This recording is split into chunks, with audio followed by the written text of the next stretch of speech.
بسم الله الرحمن الرحیم. ګرانو ملګرو، د شاپور تاڼې په حدود د لزاک کلي کې په پلاټ باندې د دوو فریقینو په خپلو کې ډزې شوي دي. په دې ډزو کې د یو پولیس والا سره دوه کسان وژل شوي دي.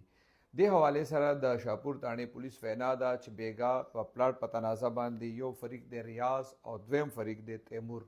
وی د دې فریق د کسانو په دې پلاټ باندې خپلو کې ډزې شوي دي او په دې ډزو کې د یو فریق نه د پولیس والا چې کوم دی تسلیم ولد فضل ربی یو فریق نه دا مړ دی او د بل فریق نه دی مجیب ولد حسیب الرحمن مړ دی.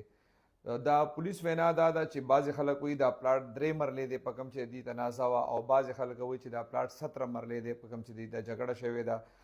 دا تاسو ته یو دا ووایم چې کوم دا تسلیم چې کوم مړ دی دا پولیس والا او نن سبا د په افغان کونسلیټ کې ډیوټي وه خو بیګا دی په چوټۍ راغلی کور کې و. پولیس وینا دا ده چې هغې د فریقینو د ملزمانو خلاف FIR درج کړی دی او د هغې د ګرفتارۍ کوششونه شروع